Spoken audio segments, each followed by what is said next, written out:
Cara, e aqui, ó, uma outra notícia que eu já venho falando, o Demerge não está precificado e agora o próprio Vitalik Buterin está falando isso. Para mim, hoje, o Ethereum está subvalorizado. Preço ideal para Ethereum, na minha mente aqui, calculando com tudo que está acontecendo, seria de 3.500 a 3.800. Não estou falando nem dele chegar à ATH dele. Quando ele bater a ATH, isso já vai ser fora desse período de bear market, não é bear market, já me corrigiram várias vezes isso. Beer não, bear market. Beer cerveja. Beer cerveja. E assim, vamos ver o que o Vitalik falou sobre tudo isso aqui e logo em seguida você analisa o Ethereum para nós? Tem até gente pedindo aqui, ó, a galera tá pedindo aqui já aqui, ó, o nosso amigo Starworks LT, por favor, fala do Ethereum. Então nós vamos falar aqui.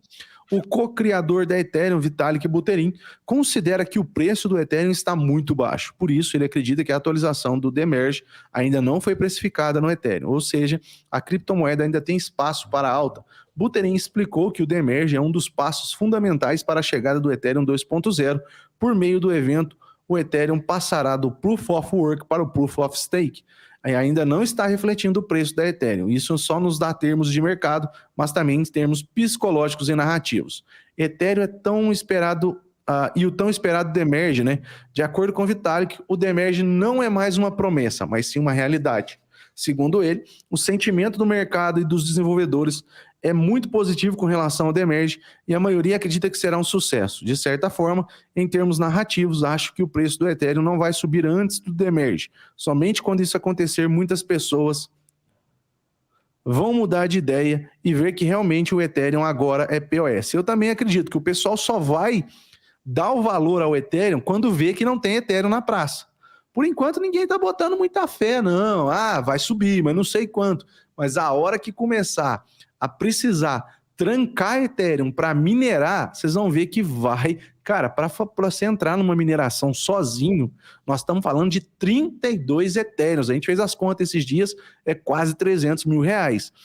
Para você minerar em grupo, através de protocolos como a Lido Finance, a LDO, que subiu muito na última semana, puxada por essa possível já atualização do Demerge, você já consegue a partir de 0.001 Ethereum. Então, com as continhas mínimas lá. Mas eu acredito que o Ethereum, sinceramente, concordo com a visão do Vitalik, que está muito subvalorizado, e acredito que ele tem um potencial muito grande. Marcos, você consegue fazer a análise para nós do Ethereum? Sim, minha tela tá aqui, ó. Na verdade, é só puxar aí para mim, por favor, Germano. Na verdade, o que é mais interessante é que a análise já tinha sido feita e os desenhos já estavam aqui na tela quando eu abri. Então, a gente já tinha demonstrado para vocês que poderia acontecer e é exatamente isso que está acontecendo, ó, como a gente desenhou aqui, ó. Aqui gráfico diário na tela, tá? A gente vinha de um período aí de o início de acumulação aqui embaixo, teve uma acumulaçãozinha aqui em cima também, mas o mercado derreteu mais, caiu mais, chegou lá na casa dos $800, 850, deixa eu ver aqui certinho, $887, e aí voltou a subir. E olha só, a gente fez esse desenho aqui para vocês, se eu não me engano, em alguma das últimas lives da semana passada.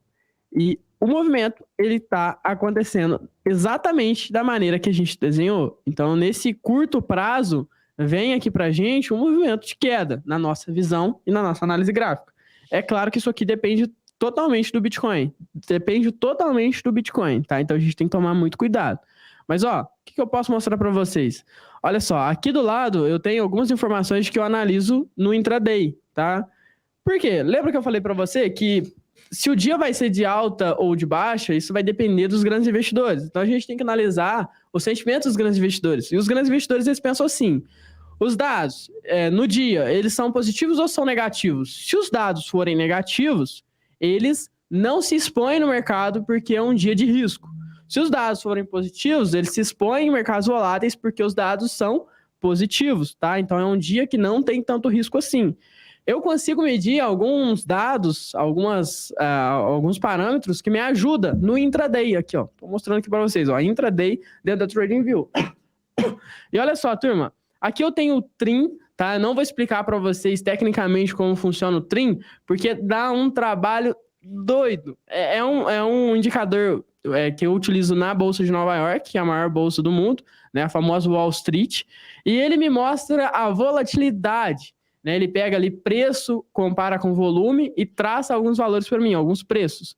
E hoje, o preço do TRIN, ele tá acima de 1, tá? Normalmente, quando tá acima de 1, isso representa que no intraday vai ocorrer um movimento de queda, tá?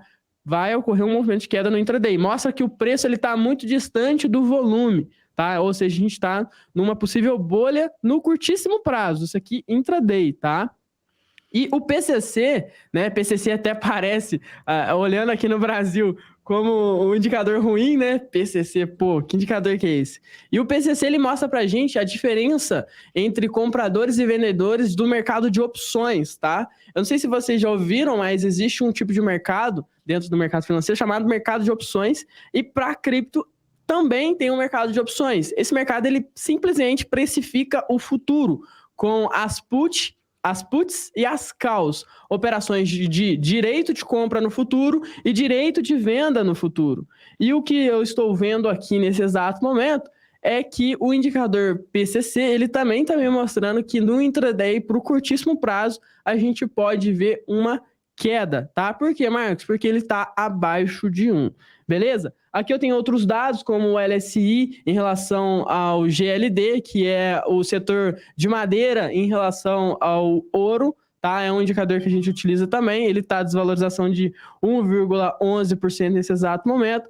Eu tenho o SEX, que é uma cesta de países que a gente chama de países emergentes, tá? Não são os principais países do mundo, mas são os países emergentes. Eu sempre gosto de observar como eles estão atuando diante da alta do dólar ou da queda do dólar, assim por diante. XAUSD vocês já conhecem, que é o ouro que está subindo nesse exato momento 0,06%. Tá? Deixa eu confirmar se é isso mesmo. É isso mesmo. Não, 0,15%, 16% agora. WTI caindo. E olha só, um ponto de referência que reflete muito aqui nas altcoins, tá? A gente tá olhando Ethereum, mas, Marcos, você tá falando dos negócios nada a ver, cara. Como assim? Calma, jovem. Eu tô falando de curto prazo, eu tô analisando o curto prazo pra gente entender o que pode acontecer com o preço do Ethereum, do Bitcoin e assim por diante, de outras moedas, tá? Olha só, turma. Eu tenho aqui na minha tela a moeda dólar e a moeda JPY em relação ao BRL. Por que eu tenho isso aqui na tela? Porque eu quero entender como, né, o dólar está influenciando dentro de um país emergente, no caso o Brasil, estou tomando o Brasil como eixo, como referência, e eu quero saber também como o Yen está influenciando no BRL, tá? Na moeda brasileira. Porque, querendo ou não, essas são as duas moedas mais fortes do mundo, tá? Então, existe o cenário dólar e existe o cenário iene. A gente entender os dois é importante. O que eu consigo perceber é que, olha só, o dólar ele está perdendo valor nesse exato momento para o BRL. Ou seja, tem gente investindo no Brasil por causa do setor de commodities e assim por diante. Tá? E o JPY, o dólar iene, ele está ganhando valor frente ao BRL. Isso aqui representa para mim a seguinte coisa: por mais que o Brasil é um país interessante para investir no curto prazo, o dinheiro inteligente, o smart money, ele está indo para o JPY, para o dólar, para o ien, tá? Ou seja, o que eu consigo determinar com isso aqui? O mercado, ele está, no momento, precificando um movimento de curto prazo de queda, tá? De queda para os setores voláteis, tá? Então é interessante a gente ficar de olho, porque agora, analisando a análise gráfica, o Ethereum, no gráfico diário, pode vir buscar essa região de consolidação aqui, que a gente está vendo, tá? Ó, a região de consolidação, a gente pode chamar de ponto de controle, região aqui de $1.570. Se azedar e azedar mais feio, ele pode vir buscar até mesmo regiões aqui, ó, de $1.440. Se ele voltar nessas regiões, a gente tem que pensar com a mente aberta e entender que é momento de oportunidades, tá? Não mais momento de calamidade, de uau, vai tudo via zero, não, tá? Na minha visão é isso. O que você acredita pro Ethereum, Germano? Você acredita que ele vai conseguir romper essa resistência? Vai, cara. Mesmo com esses dados de curto prazo que a gente olhou aqui e observou agora? O que influenciará o Ethereum a partir de agora vai ser a Demerge, cara. Se ela vir positiva, nós teremos aí, possivelmente, aí, ela subindo e subindo com força. Cara, eu quero agradecer ao nosso amigo aí, ó, o Valmir Campoy, né? Ele acabou de se tornar membro aqui do canal do Investidor Matuto. Muito obrigado mesmo Pega as aulas lá que nós estamos colocando, acho que tem 6 aulas já, 5 ou 6 aulas lá, assista às aulas, essa semana sobe mais 2 aulas e a cada semana vão sendo colocadas 2 aulas e logo logo nós vamos começar as nossas lives exclusivas para os membros na parte da manhã. Calma que vai ter muita novidade ainda aqui na Investidor Matuto, mas de antemão já te agradeço aí, meu amigo, vamos lá, vamos sentar o pau aqui e poder trabalhar com força. Marcão, é isso que eu acredito, cara, porque o que acontece? Como o próprio Vitalik Buterin falou, eu acredito que o preço do Ethereum hoje, ele já está fora do que é a verdade, o demerge, né? Tô até puxando agora para minha tela aqui, ó. Se você for ver, ele venceu o 80 exponencial dele.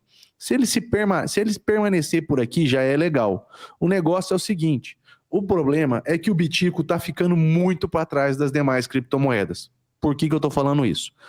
Aqui, olha, era o ponto, entre 1.800 e 2.000, aqui era o ponto onde o Ethereum estava acompanhando o Bitcoin na casa dos 30 mil dólares. Perceba que o Ethereum já veio aqui praticamente na mediana de onde era aqui, quase batendo 1.800 dólares, de quando o Bitcoin estava na casa dos 30 mil dólares.